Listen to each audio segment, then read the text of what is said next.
Le comte de Monte-Cristo. Partie 1.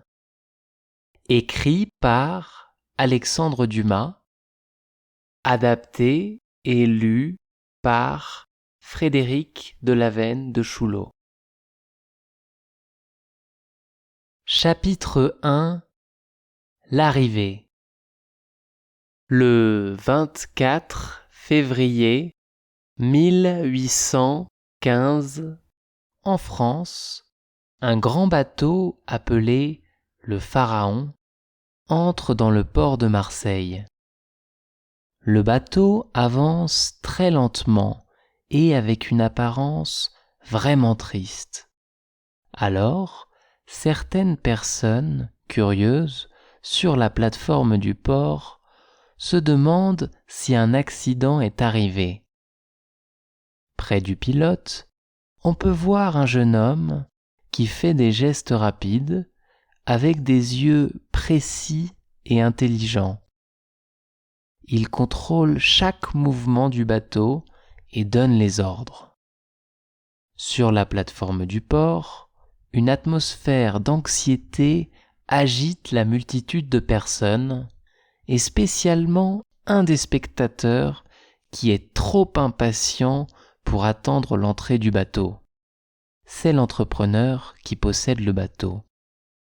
Alors, il saute dans un petit bateau et donne l'ordre de rejoindre le Pharaon. En regardant cet homme arriver, le jeune marin sur le grand bateau quitte son poste pour aller le voir, le chapeau dans la main. Le jeune marin a 19 ans, grand, avec des beaux yeux noirs et des cheveux bruns. Il a l'air calme.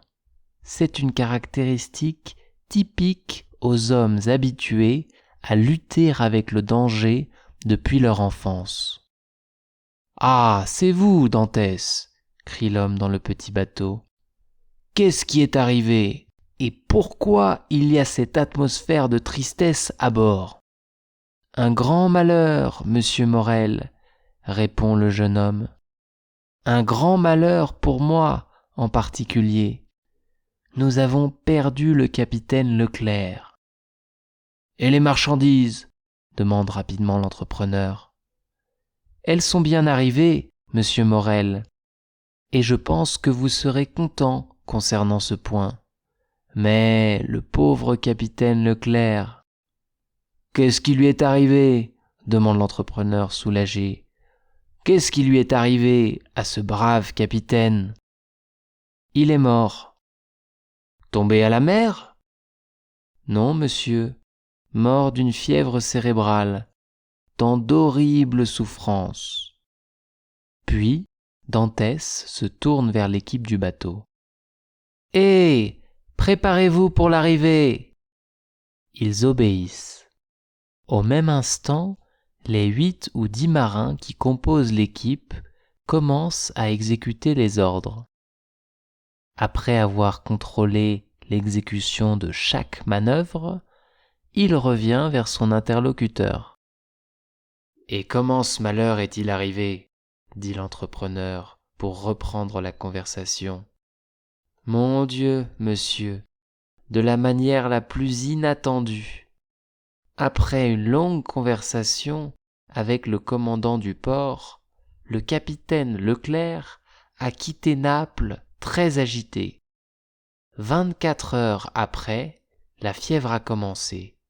3 jours après, il est mort. Nous avons organisé les funérailles ordinaires pour lui. Nous rapportons à sa femme sa médaille d'honneur et son épée. »« C'est fou, » continue le jeune homme avec un sourire triste. « Le capitaine a fait 10 ans la guerre contre les Anglais et il a survécu. Puis il est mort, comme tout le monde, dans son lit. »« Ah, c'est la vie, monsieur Edmond, » répond l'entrepreneur qui semble de plus en plus rassuré. « Nous sommes tous mortels. Les anciens donnent de la place pour les plus jeunes. Sans ça, il n'y a pas d'évolution. Et si vous me dites que les marchandises sont livrées, livré en bonnes conditions, monsieur Morel, je vous le promets. C'est un voyage qui vous gagnera 25 000 francs de bénéfice. » Puis, en voyant qu'on arrive au port, Dantès dit : « Arrangez les équipements, préparez-vous !» L'ordre s'exécute avec la même rapidité que sur un bateau de guerre. Après son dernier commandement, il dit : « Et maintenant, si vous voulez monter, monsieur Morel, dit Dantès, en voyant l'impatience de l'entrepreneur, car voilà le comptable, monsieur Danglars. Il sort de sa cabine et il va vous donner toutes les informations que vous désirez. Moi, je dois retourner au travail. » Dantès lui envoie une corde avec une dextérité qui honore les hommes de la mer. L'entrepreneur, pressé, la saisit et monte pour arriver sur le bateau. Dantès retourne à son poste et laisse la conversation à Danglars, qui avance vers l'entrepreneur. Le nouvel homme a 25 ans. Il a une figure relativement sombre, c'est un bon serviteur pour ses supérieurs, insolent pour ses subordonnés. En plus, son statut de comptable est toujours une cause de répulsion pour les marins. Ils le détestent avec la même force qu'ils aiment, au contraire, Dantès. « Eh bien, monsieur Morel, dit Danglars, vous savez le malheur, n'est-ce pas ? » »« Oui, oui, pauvre capitaine Leclerc, c'était un homme brave et honnête, et surtout un excellent marin.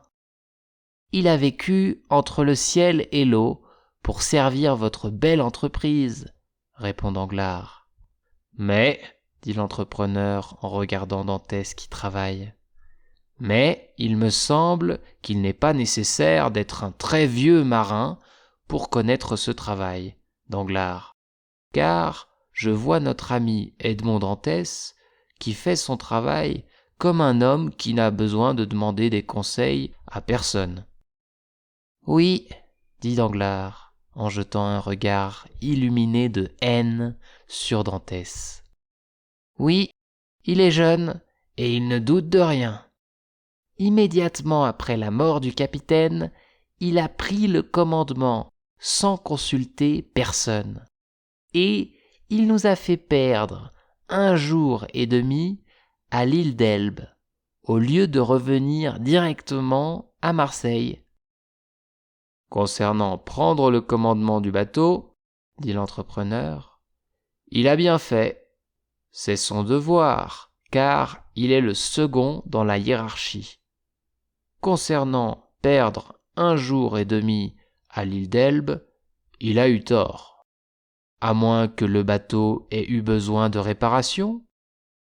Le bateau était en bon état, aussi bien que moi, et aussi bien que je désire que votre état soit bon, monsieur Morel. Et cette journée et demie a été perdue par pur caprice, pour le plaisir d'aller à terre, c'est tout. »« Dantès, dit l'entrepreneur en se tournant vers lui, venez ici. »« Pardon, monsieur, dit Dantès, je suis à vous dans un instant. » Puis il s'adresse à l'équipe. « Immobilisez le bateau, dit-il.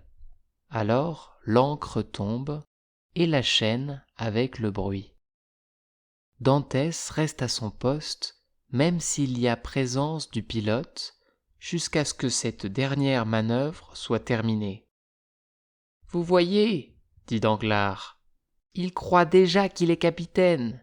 Ah !»« Et il l'est, dit l'entrepreneur. »« Oui, s'il a votre signature et celle de votre associé, monsieur Morel. »« Bien sûr, pourquoi ne pas lui donner ce poste ? Dit l'entrepreneur.